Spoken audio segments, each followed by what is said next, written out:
కళాక్షేత్రంలో ఉగాది వేడుకలు ఘనంగా జరుగుతున్నాయి. లైవ్లో చూద్దాం. నిజకర్తరి ప్రారంభం 28/5/2017 కర్తరి త్యాగం. అదేవిధంగా మూఢమి రేపటితో శుక్రమూఢమి అయిపోతుంది. 12/10 నుంచి 19/11 వరకు గురుమూఢమి, 28/11 నుంచి 9/2/2018 వరకు శుక్రమూఢమి.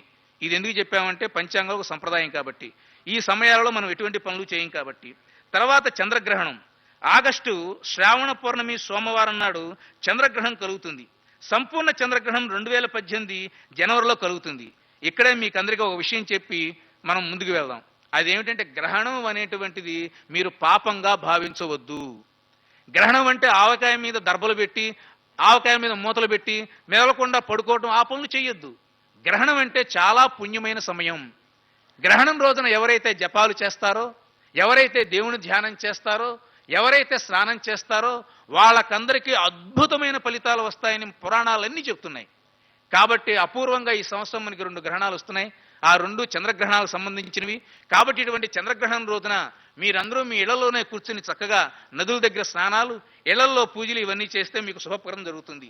మకర సంక్రమణం 14/1/2018, మూలా నక్షత్రం, ధ్రువయోగం, వణికరణం, త్రయోదశి ఆదివారం. తర్వాత కావేరీ పుష్కరాలు చంద్రబాబు నాయుడు గారి యొక్క ఆధ్వర్యంలో అనుకోకుండా ఈసారి 2 పుష్కరాలు వచ్చాయి. వాటి గోదావరి పుష్కరాలు, కృష్ణా పుష్కరాలు. చంద్రబాబు నాయుడు గారు గుర్తే ఉంటుంది. కిందసారి వారు ప్రభుత్వంలో ఉన్నప్పుడు గోదావరి పుష్కరాలు వచ్చాయి. అప్పుడు దూరదర్శన్ నుంచి నేనే మొట్టమొదటిసారిగా వ్యాఖ్యానం. వారు చక్కగా వచ్చి ఆ రోజు గోదావరి పుష్కరాలు ప్రారంభం చేసి ఆ నీళ్ళని జలుకుని, అప్పుడు గోరంట్ల బుచ్చి చౌదరి గారు ఎవరు ఉండేవారు ఎమ్మెల్యేగా, వారు కూడా చంద్రబాబు నాయుడు గారితో దగ్గరగా ఉండి అప్పుడు చెప్పారు చంద్రబాబు నాయుడు గారు, గోదావరి సాక్షిగా గోదావరి జలాలు ప్రవహించినంత వరకు తెలుగు వాళ్ళు శుభంగా జీవిస్తారు అని ఒక మాట అన్నారు. ఆయన అప్పుడు ఆ మాట ఎందుకన్నారో నాకు తెలియదు, కానీ తర్వాత ఇప్పుడు ఆ గోదావరి జలాలే మరల ఈ కృష్ణా జిల్లాకు వచ్చి కృష్ణా గోదావరి అనుసంధానం జరిగి పవిత్ర సంగమంగా ఫెర్రీ ప్రాంతం అంతా అభివృద్ధి చెంది ఇప్పటికీ అక్కడ కనకదుర్గమ్మ వారి యొక్క నవహారతులు దేవాదాయ శాఖ వారు ఇవ్వటం, ఇవన్నీ చూస్తూ ఉంటే నిజంగానే మంచి మనస్సు కలిగిన మాటలు గనక ఏవైతే వస్తాయో అవన్నీ నిజమవుతాయి అనేటువంటి దానికి ఇది ఒక చక్కని ప్రతీక. ఆ విధంగా ఈ సంవత్సరం ఈ ప్రభుత్వ హయాంలో 2 సార్లు గోదావరి పుష్కరాలు, ఇటు కృష్ణా పుష్కరాలు రావటం, తర్వాత 2017లో కావేరీ పుష్కరాలు రావటం, తర్వాత రాశి సూర్యుడు మేషరాశిలో రాత్రి సమయంలో ప్రవేశించడం వల్ల సస్యవృద్ధి. అందరూ బాగా గుర్తుపెట్టుకోండి, వానలు తప్పనిసరిగా బాగా పడవు. బాగా పడతాయనుకున్నారా? బాగా పడవు. స్పష్టంగా ఉన్నాయి పంచాంగాలు. కానీ పంటలు బాగా పండుతాయి. ఎట్లాగండి వ్యతిరేకంగా ఉన్నాయి 2 అని అంటే అక్కడే శాస్త్రం యొక్క గొప్పదనం, మనుషుల యొక్క వ్యక్తిత్వ విలువలు తెలుస్తాయి. దేశం లోపల వానలు తక్కువైనా గోదావరి కృష్ణ అనుసంధానం, తర్వాత చంద్రబాబు నాయుడు గారు అన్నారు ఇక్కడి నుంచి కృష్ణానది నుంచి జలాలు అక్కడ సువర్ణముఖి దాకా తీసుకువెళ్ళి అక్కడ కూడా నీళ్లు లేక నోళ్లు తెరిచిన రాయలసీమ బీళ్లన్నీ ఏర్లతో చక్కగా సమృద్ధిగా ఉండేట్టుగా చేస్తాను అని. కాబట్టి ఇది కేవలం ప్రజల మెప్పు కోసం కాదు, ఆయన హృదయంలో ఉండేటువంటి ఒక తపన. తెలుగు ప్రజలందరూ ఏ ప్రాంతానికి చెందినా అందరూ నీళ్లు తాగి పంటలతో సుఖంగా ఉండాలని. కాబట్టి పంచాంగంలో పంటలు బాగా పండుతాయి, వానలు తక్కువ అవుతాయి. అయినా ఇటువంటి పథకాల వల్ల సమస్తమైన మేలు కలుగుతాయని గుర్తుపెట్టుకోవాలి. అదేవిధంగా ఏరువాక జ్యేష్ఠ శుద్ధ పౌర్ణమి నాడు ప్రారంభం. నవ్యాంధ్రప్రదేశ్లో చంద్రబాబు నాయుడు గారు ఒక కొత్త సంప్రదాయానికి శ్రీకారం చుట్టారు. అదేమిటి అని అంటే ఎప్పుడో మనం మర్చిపోయిన ఏరువాక. నాగలి పట్టి రైతు ఆ యొక్క భూమాతను ప్రార్థించి ముందుకు వెళ్తాడే, అది మనకు కావాల్సింది. చాలామందికి నేను చెప్తూ ఉంటా, పెద్దవాళ్ళకు కూడా, మీరందరూ లక్ష్మీ వ్రతాలు, లక్ష్మీ పూజలు బ్రహ్మాండంగా ఇంకేవో చేస్తూ ఉంటారు. ఇక్కడ ఎవరైనా భూమాతను ప్రార్థించారండి? అసలు ఆంధ్రప్రదేశ్లో భూమాత దేవాలయం ఉందా? తెల్లారు లేస్తే ఈ భూమి మీద బతుకుతున్నాం, పంటలు తింటున్నాం, ఇళ్ళు కట్టుకున్నాం, నదులు నీళ్లు తాగుతున్నాం, గాలిని పిలుస్తున్నాం, తిరిగి మనం భూమాతకి ఏమిస్తున్నాం అని అంటే చంద్రబాబు నాయుడు గారి పర్యావరణ, నీరు ప్రగతి, నీరు చెట్టు కార్యక్రమాలు మీరు చూడండి. కాబట్టి నిద్ర లేవంగానే ఒక్కసారి చేతులు చూసుకుని కరదర్శనం అన్నారు. ఒక్కసారి కళ్ళకి ఆ యొక్క చేతును చూచి ఈ చేతులతో ఈ రోజు నేను మంచి పని చేయాలి, ఈ చేతుని ఎన్నో పనులు చేస్తుంటే తప్పువి, అయినా సరే ఒక మంచి అవకాశం ఇవ్వు స్వామి అని ఆ దేవుణ్ణి ప్రార్థించాలి. కరదర్శనం అంటారు దాన్ని. అటువంటి కరదర్శనం చేసిన తర్వాత కాళ్ళు నేల మీద పెట్టి భూదేవిని ప్రార్థించాలి. సముద్ర వశనే దేవి పర్వత స్థనమండలే విష్ణుపత్ని నమస్తుభ్యం పాదస్పర్శం క్షమస్వమే. అమ్మా సమస్తమైన మమ్మల్ని అందరినీ భరించేవో తల్లి, పాదాలతో నిన్ను తొక్కుతున్నాను, నన్ను క్షమించు అనాలి. ఈ శ్లోకాలు మాకు రావండి. రాకపోతే తెలుగులో అనుకో, ఓ భూమాత నన్ను క్షమించు అని. ఒకసారి హైదరాబాద్లో మీటింగ్ చెప్తూ ఉంటే సమయం అంతా అయిపోయిన తర్వాత, మీటింగ్ అయిపోయింది, నేను కిందకు వస్తున్నా. ఒక ఆవిడ వచ్చి, ఏమండి నిద్ర లేవంగానే కాలు నేల మీద పెట్టమన్నారు, బాగానే ఉంది, నేను అపార్ట్మెంట్లో ఉంటాను ఎట్టాగా అంది. అపార్ట్మెంట్ కింద నేల ఉండదుగా, కానీ రాసేటప్పుడు వాళ్ళకి తెలియదు అపార్ట్మెంట్లు ఉంటాయని. మనకేం తెలుస్తాయి శాస్త్రంలో కదా. కానీ మనమే సవరించుకోవాలి. అది అపార్ట్మెంట్ అయినా లేకపోతే ఇండివిజువల్ హౌస్ అయినా, నేల మీద కాలు పెట్టినప్పుడు భూదేవిని స్మరించండి చాలు. మీకు తల్లిదండ్రులను ఒక్కసారి స్మరించండి. మాతా పూర్వ రూపం పితోత్తర రూపం అని వేదం చెప్తుంది. తల్లిదండ్రులకు ఒక్కసారి తలుచుకో, నీ గురువును తలుచుకో అన్నారు. ఇంకా ముందుకు వెళ్ళిన శాస్త్రాలు కొన్ని, ఏ సమయంలో ఏ రాజు అయితే పరిపాలిస్తూ ఉంటాడో ధర్మబద్ధంగా, ప్రజలందరూ సుఖజీవనం చేస్తూ ఉంటారో ఆ రాజు యొక్క స్మరణ కూడా చేయమని శాస్త్రం చెప్తూ ఉంది. కాబట్టి ఇటువంటి ఏరువాక లాంటి గొప్ప సంప్రదాయాలు, వర్షలగ్నము జగల్లగ్నము అనేటువంటి పేరుతో కుజశని చక్కగా సమవైరులుగా ఉండటం మూలంగా కేంద్ర రాష్ట్ర సంబంధాలు, పంచాంగ శ్రవణం అంటే 2 పేపర్ల వాళ్ళు కానీ విలేకరులు కానీ ప్రజలు కానీ అందరూ చూసేది, కేంద్ర రాష్ట్ర సంబంధాలు సరిగ్గా ఉంటాయో ఉండవా, వానలు కురుస్తాయో కురవా, ప్రభుత్వం సరిగ్గా ఉంటుందో ఉండదా. ఈ నెగిటివ్ అప్రోచ్ ఏమిటండి కదా. ఈ దృక్పథం మారాలి. ఇటువంటి పవిత్రమైన పంచాంగ ఉగాది ఈ శ్రవణ కార్యక్రమాలు, రాజులుగా మంత్రులుగా వీళ్ళందరూ ఉన్న సమయంలో శుభ పరంపరలు కోరుకోవాలి. అటువంటి శుభ పరంపరల్లో కేంద్ర రాష్ట్ర సంబంధాలు బాగా ఉన్నట్లుగా మనకి వర్షలగ్నము జగలగ్నం వల్ల తెలుస్తున్నాయి. అదేవిధంగా ప్రభుత్వ ఆదాయం కూడా పెరుగుతాయి. ఆలయాలన్నీ సమృద్ధి చెంది సమస్తమైన ప్రజల యొక్క కోరికలను నెరవేరుతూ ఉంటాయి. ఇటువంటి అద్భుతమైనటువంటి లగ్నాలతో మనకి ప్రధానమైనటువంటి ఈ శాస్త్రంతో జరుగుతుంది. చివరగా అభిజిత్ లగ్నం అని ఒక లగ్నం ఉంటుంది. అంటే మధ్యాహ్నం 12 గంటలకి మన అనేక రకాల తిథులు వజ్యాలు వారాలు మనకి ఏమీ తెలియకపోయినా మిట్ట మధ్యాహ్నం పూట గనక మీరు ఏ పనైనా చేయండి, ఎవరిని అడగక్కర్లా, మమ్మల్ని కూడా అడగక్కర్లా, ఒక పంచాంగం కూడా చూడక్కర్లా, మీకు మనస్సు మంచిదైందా కార్యక్రమం చేయండి అంది శాస్త్రం. లేదా మిట్ట మధ్యాహ్నం పూట సూర్యుడు నడినెత్తి మీద ఉంటాడు, దాన్నే పలుగు లగ్నం అంటారు. అంటే పల్లెటూళ్ళ పలుగు పాతేస్తారు, కరెక్ట్గా నీడ దాని మీదకి వస్తుంది, అప్పుడు పెళ్లి చేసేస్తారు.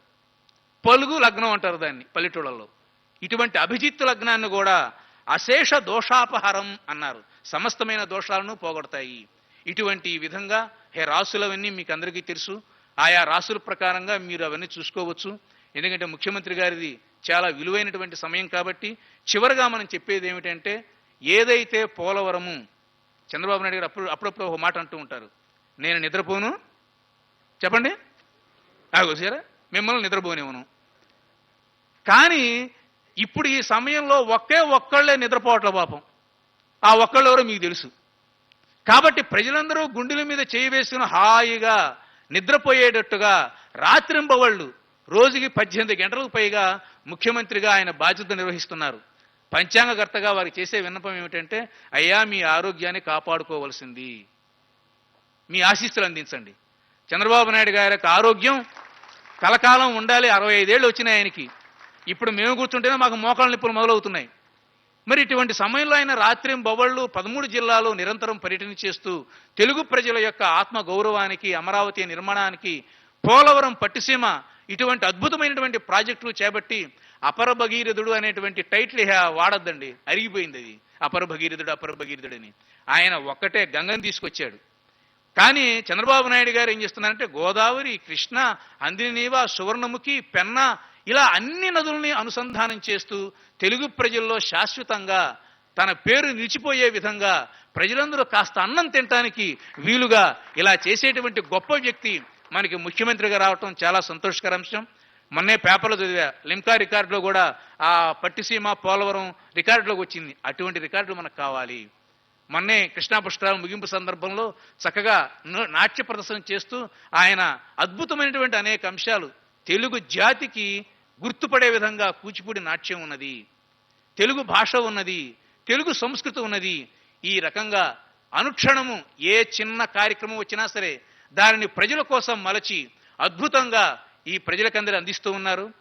ఈ విధంగా రాష్ట్రంలో మనం ఒకప్పుడు గౌతమిపుత్ర శాతకర్ణి శకం వచ్చినట్టుగా భవిష్యత్తులో కూడా చంద్రబాబు నాయుడు గారి శకం కంటిన్యూ అవ్వాలని, లోకేష్ గారు, వారి పిల్లలు, మిగతా వాళ్ళందరూ కూడా ఈ విధంగా ప్రజాక్షేమంలో ప్రజాసేవలో జీవితాన్ని ధన్యం చేసుకోవాలని ఈ అవకాశాన్ని నాకు ఇచ్చినటువంటి దేవాదాయ ధర్మాదాయ శాఖ వారికి, చక్కగా వినటువంటి మాన్య మహోదయులు ముఖ్యమంత్రి వర్యులు నారా చంద్రబాబు నాయుడు గారికి, మిగతా మంత్రివర్గ సభ్యులకు, అధికారులకు, అనధికారులకి అందరికీ ఉగాది శుభాకాంక్షలు తెలియజేస్తూ, చంద్రబాబు నాయుడు గారు కలకాలం ప్రజా జీవనమే తన జీవనంగా, ప్రజల సంక్షేమమే తమ జీవనాడిగా, ప్రజల కన్నుల్లో వెలుగులే తన కన్నులుగా భావించి తన జీవితాన్ని తెలుగు ప్రజలకు అంకితం చేసి చరిత్రలో శాశ్వతంగా నిలవాలని కోరుకుంటూ సర్వే జనా సుఖినో భవంతు.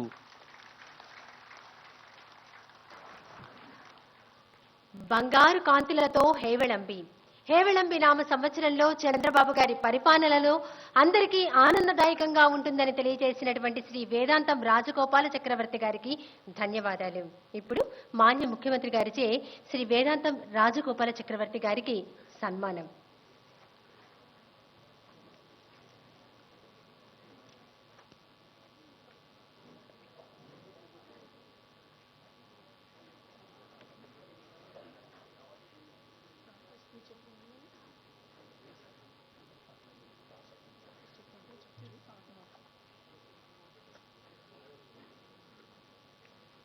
ఇది పంచాంగానికి చేస్తున్న సత్కారం, ఒక పండితుడికి చేస్తున్న సత్కారం. చక్కటి విశ్లేషణతో సంప్రదాయాన్ని ఆ పక్కకి ఈ పక్కకి పోనివ్వకుండా ఒక కాలనాళిక రూపంలో అందించిన రాజగోపాల చక్రవర్తి గారికి ఆంధ్రప్రదేశ్ రాష్ట్ర ప్రభుత్వం తరపున మాన్య ముఖ్యమంత్రి చంద్రబాబు నాయుడు గారు మన అందరి తరపున అందించిన సత్కారం.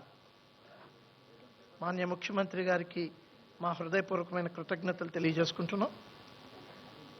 తరువాత మాన్య ముఖ్యమంత్రి గారి చేతుల మీదుగా తిరుమల తిరుపతి దేవస్థానముల పంచాంగాన్ని ఆవిష్కరిస్తారు.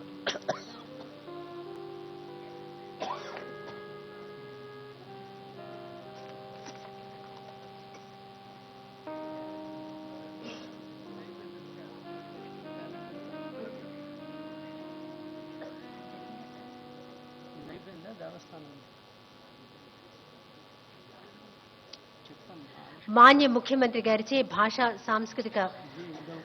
ముఖ్యమంత్రి గారిచే తిరుమల తిరుపతి దేవస్థానంల పంచాంగంల ఆవిష్కరణ జరగబోతోంది.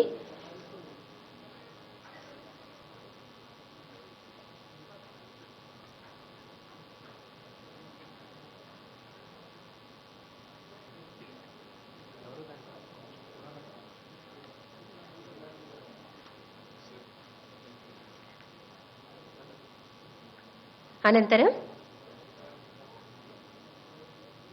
మాన్య ముఖ్యమంత్రి గారిచే భాషా సాంస్కృతిక శాఖ వారి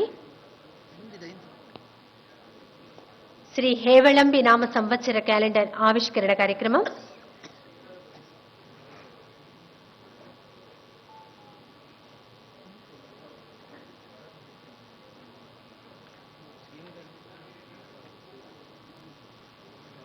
పోలవరం ప్రాజెక్టుపై భాషా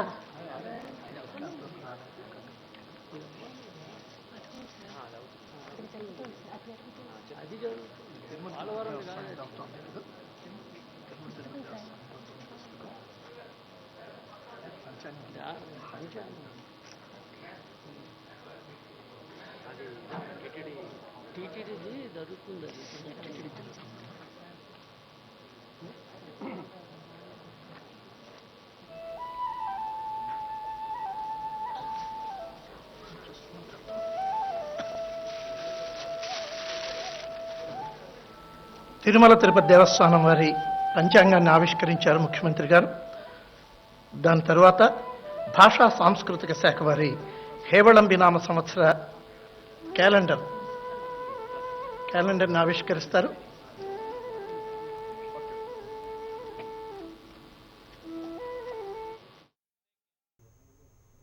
బులెటిన్లో మరో చిన్న విరామం తీసుకుందాం.